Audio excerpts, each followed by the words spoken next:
Numbers 21. When the Canaanite king of Arad, who lived in the Negev, heard that Israel was coming on the Atham road, he fought against Israel and captured some prisoners. Then Israel made a vow to the Lord, "If you will hand this people over to us, we will completely destroy their cities." The Lord listened to Israel's request and handed the Canaanites over to them. Israel completely destroyed them and their cities. So they named the place Harmah. When they set out from Mount Hor by way of the Red Sea to bypass the land of Edom, but the people, became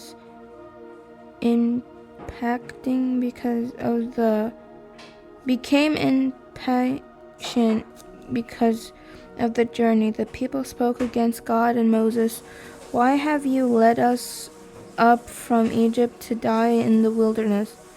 There is no bread or water, and we detest this wretched food." Then the Lord sent poisonous snakes among the people, and they bit them so that many Israelites died. The people then came to Moses and said, "We have sinned by speaking against the Lord and against you. Entrust with the Lord so that he will take the snakes away from us." And Moses interacted for the people. Then the Lord said to Moses, "Make the snake's image and mount on a pole. When anyone who is bitten looks at it, he will recover." So Moses made a bronze snake and mounted it on a pole whenever someone was bitten, and he looked at the bronze snake, he recovered. The Israelites set out and camped on Oboth. They set out from Oboth and camped at Abrim in the wilderness that bordered Moab on the east. From there they went and camped on Zered Valley. They set out from there and camped on the other side of the Aron River in the wilderness that extended from the Amorite border, because the Arnon was a Moabite, bordered between Moab and the Amorites.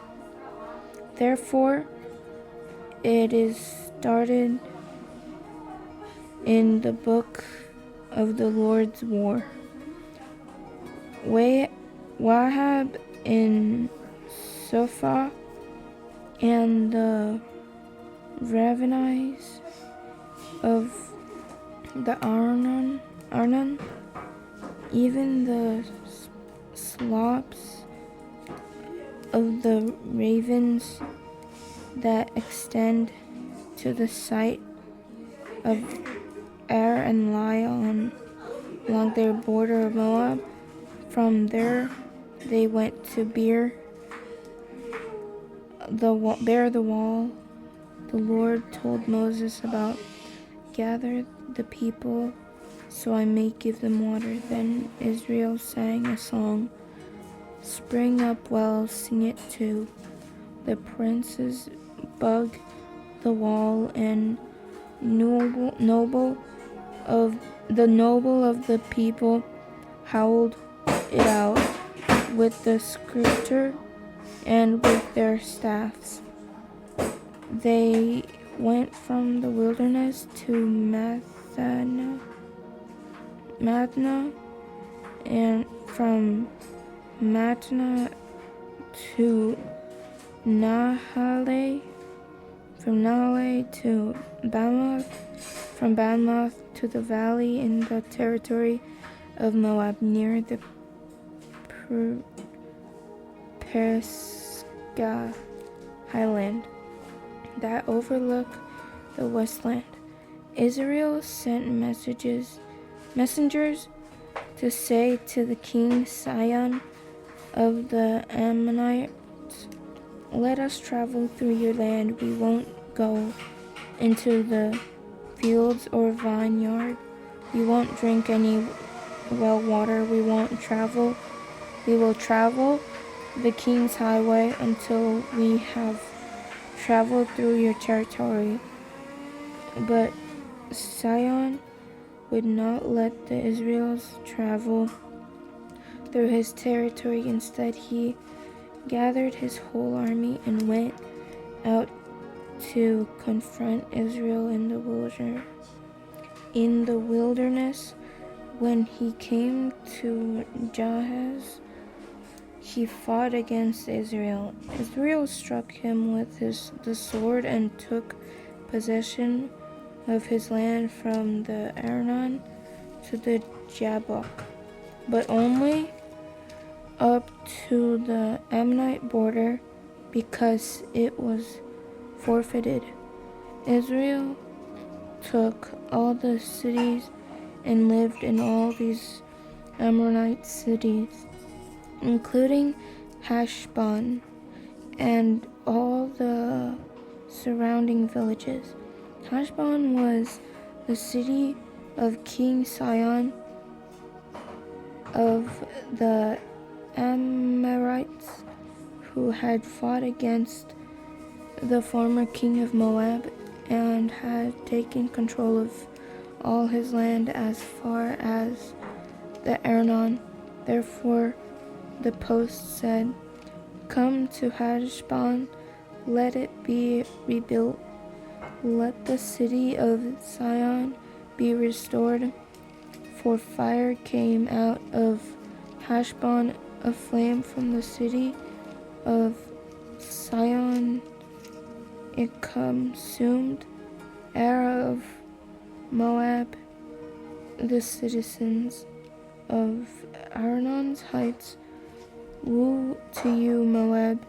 You have been destroyed, people of Chemosh. He gave up his sons and refuges and his daughters into captivity to Sihon, the Amorite king. We threw them out. Heshbon has been destroyed as far as Dibon. We caused destruction as far as the Nophis, which reached as far as Medeba. So Israel lived in the Amorite land after Moses sent spies to Jazer. Israel captured its surrounding villages and drove out the Amorites who were there. Then they turned and went up to the road of Bashan, and King Og of Bashan came out against them with his whole army to do battle at Edrei. But the Lord said to Moses, "Do not fear him, for I have handed him over to you along with his whole army and his land. Do to him as you did to King Sihon of the Amorites who lived in Heshbon." So they struck him and him, his sons, and his whole army until no one was left, and they took possession of his land. Numbers chapter 22. The Israelites traveled on and camped in the plains of Moab near the Jordan across from Jericho. Now Balak, son of Zippor, saw all that Israel had done to the Amorites. Moab was terrified of the people because they were numerous, and Moab dreaded the Israelites. So the Moabites said to the elder of Midian, "This horde will devour everything around us, like an ox eats up the green plants in the field." Since Balak, son of Zippor, was Moab's king at that time, he sent messengers to Balaam, son of Beor, at Pethor, which is by the Euphrates in the land of his people. Balak said to him, "Look, our people has come out of Egypt. They cover the surface of the land and are living right across from me. Please come and put a curse on these people for me, because they are more powerful than I am. I may be able to defeat them and drive them out of the land, for I know that those you blessed are blessed, and those you cursed are cursed." The elders of Moab and Midian departed with fees for divination in hand. They came to Balaam and reported Balak's word to him. He said to them, "Spend the night here, and I will give you the answer the Lord tells me." So the officials of Moab stayed with Balaam. Then God came to Balaam and asked, "Who are these men with you?" Balaam replied to God, "Balak, son of Zippor, king of Moab, sent this message to me. Look, a people has come out of Egypt, and they cover the surface of the land. Now come and put a curse on them for me. I may be able to fight against them and drive them away." Then God said to Balaam, "You are not to go with them. You are not to curse this people, for they are blessed." So Balaam got up the next morning and said to Balak's officials, "Go back to your land, because the Lord has refused to let me go with you." The officials of Moab arose, returned to Balak, and reported, "Balaam refused to come with us." Balak sent officials against who were more numerous and higher in rank than the others. They came to Balaam and said to him, "This is what Balak, son of Zippor, said. Let nothing keep you from coming to me, for I will greatly honor you and do whatever you ask me. So please come and put a curse on these people for me." But Balaam responded to the servants of Balak, "If Balak were to give me his house full of silver and gold, I could not go against the command of the Lord my God to do anything small or great. Please stay here overnight as the others did, so that I may find out what else the Lord has to tell me." God came to Balaam at night and said to him, "Since these men have come to summon you, get up and go with them, but you must only do what I tell you." When he got up in the morning, Balaam saddled his donkey and went with the official of Moab. But God was incensed that Balaam was going, and the angel of the Lord took his stand on the path to oppose him. Balaam was riding his donkey, and his 2 servants were with him.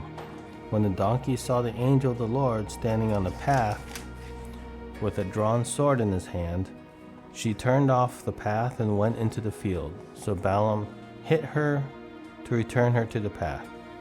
Then the angel of the Lord stood in a narrow passage between the vineyards with a stone wall on either side. The donkey saw the angel of the Lord and pressed herself against the wall, squeezing Balaam's foot against it, so he hit her once again. The angel of the Lord went ahead and stood in a narrow place where there was no room to turn to the right or to the left. When the donkey saw the angel of the Lord, she crouched down under Balaam. So he became furious and beat the donkey with his stick. Then the Lord opened the donkey's mouth, and she asked Balaam, "What have I done to you that you have beaten me these 3 times?" Balaam answered the donkey, "You made me look like a fool. If I had sworn in my hand, I'd kill you now." But the donkey said, "Am I not the donkey you've ridden all your life until today? Have I ever treated you this way before?" No, he replied. Then the Lord opened Balaam's eyes, and he saw the angel of the Lord standing in the path with a drawn sword in his hand. Balaam knelt low and bowed in worship on his face. The angel of the Lord asked him, "Why have you beaten your donkey these 3 times? Look, I came out to oppose you because I consider what you are doing to be evil. The donkey saw me and turned away from me these 3 times. If she had not turned away from me, I would have killed you by now and let her live." Balaam said to the angel of the Lord, "I have sinned, for I did not know that you were standing in the path to confront me. And now, if it is evil in your sight, I will go back." Then the angel of the Lord said to Balaam, "Go with the men, but you are to say only what I tell you." So Balaam went with Balak's officials. When Balak heard that Balaam was coming, he went out to meet him at the Moabite city on the Arnon border, at the edge of his territory. Balak asked Balaam, "Did I not send you an urgent summons? Why didn't you come to me? Am I really not able to reward you?" Balaam said to him, "Look, I have come to you, but cannot I say anything I want? I must speak only the messages God puts in my mouth." So Balaam went with Balak, and they came to Kiriath Huzoth. Balak sacrificed cattle, sheep, goats, and sent for Balaam and the officials who were with him. In the morning, Balak took Balaam and brought him to Bamoth Baal. From there, he saw the outskirts of the people's camp.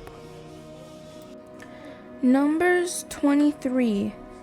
Then Balaam said to Balak, "Build me 7 altars here and prepare 7 bulls and 7 rams for me."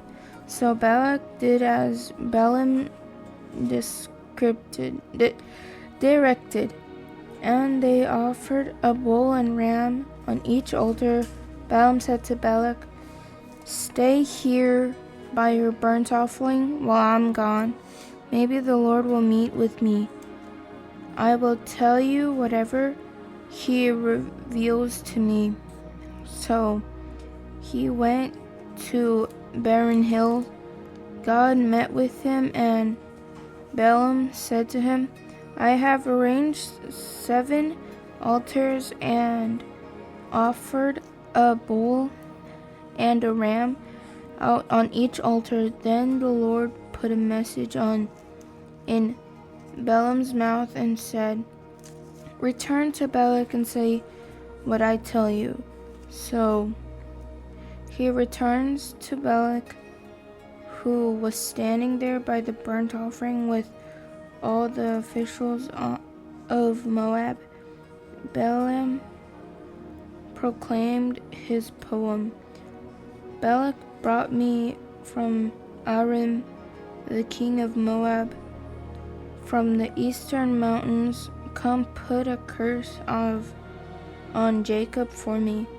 Come, denounce Israel. How can I curse someone God has not cursed? How can I denounce someone that the Lord has not denounced? I see them for the top of rocky cliffs, and I watch them from the hills. There is a people living alone. It does not consider itself among the nations. Who has counted the dust of Jacob, the numbered even 1/4 of Israel? Let me die with the death of the upright. Let the end of my life be like theirs. What have you done to me?" Balak asked Balaam. "I brought you to curse my enemies, but look, you have only blessed them."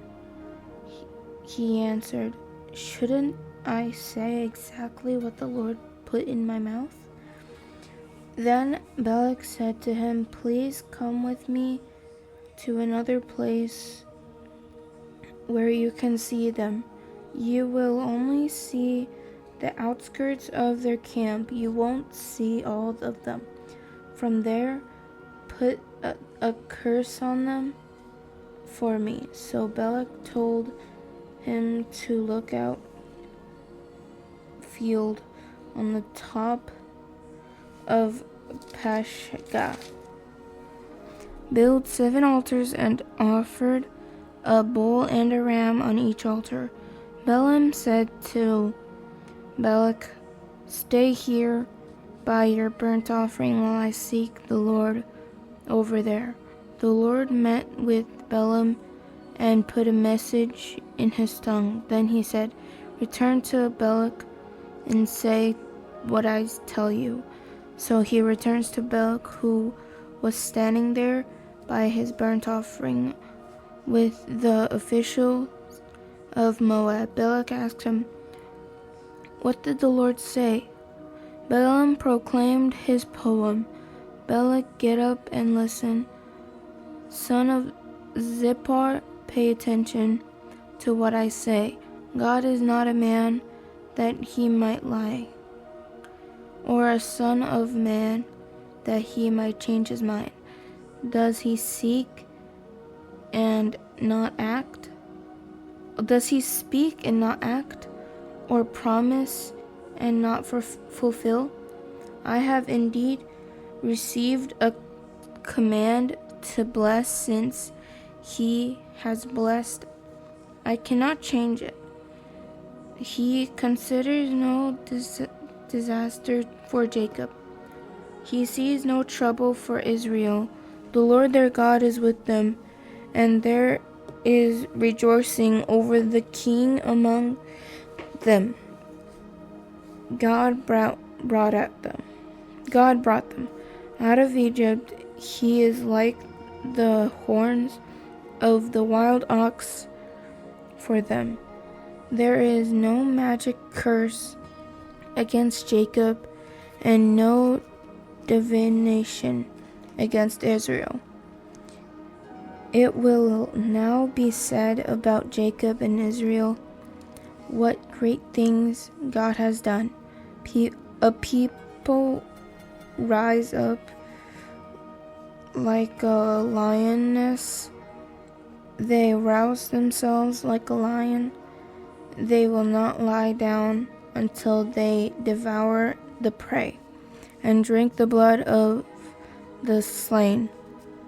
Then Balak told Balaam, "Don't curse them and don't bless them." But Balaam answered him, "Didn't I tell you whatever the Lord says I must do?"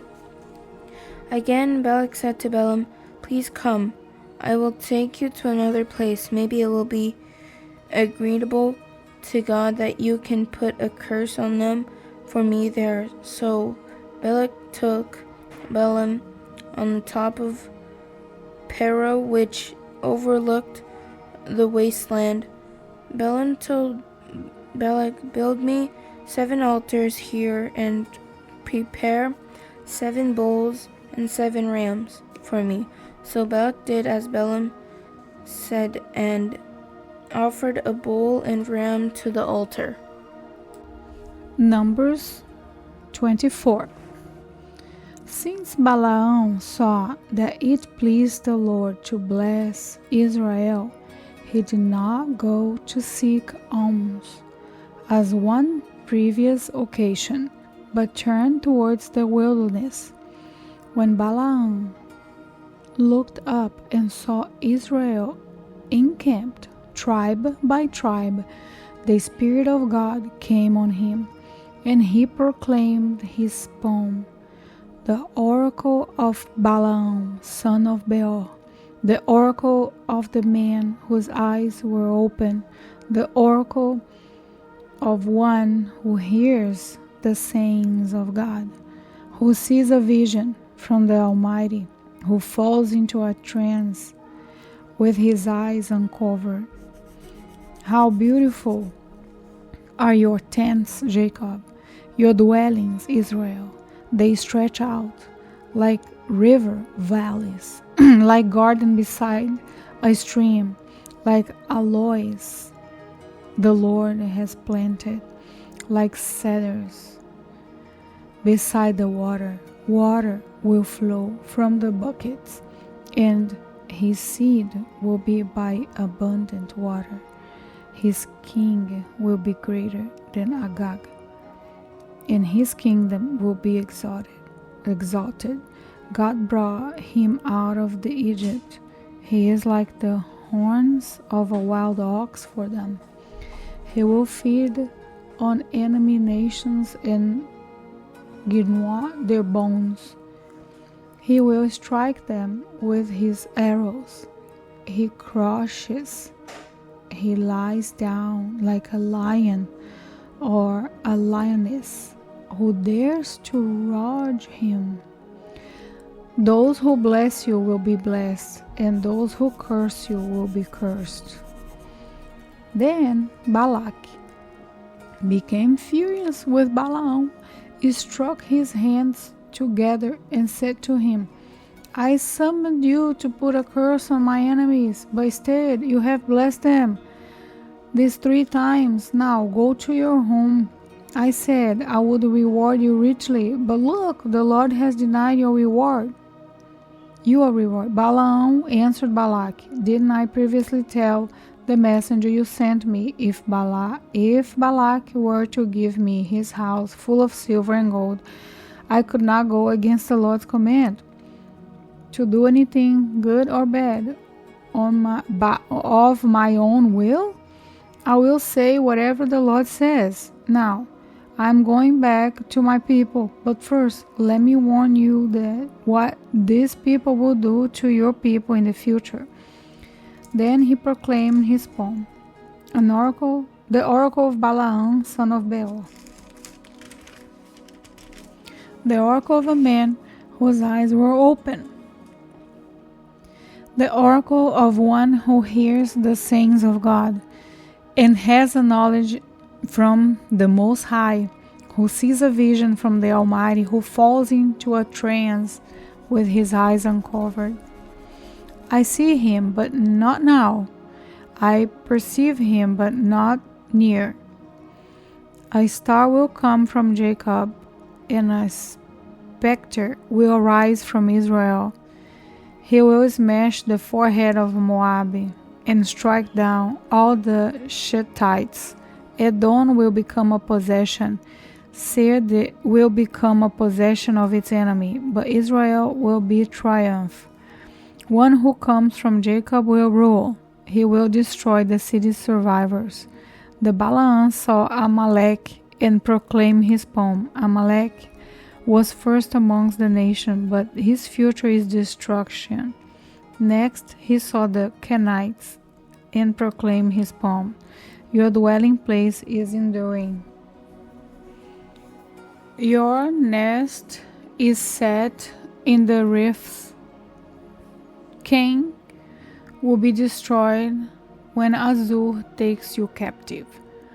Once more, he proclaimed his poem. Ah, who can live when God does this? Ships will come from the coast of Kittim. They will carry out raids against Azur and Eber. But they will come to destruction. Balaam then arose and went back to his homeland, and Balak also went his way.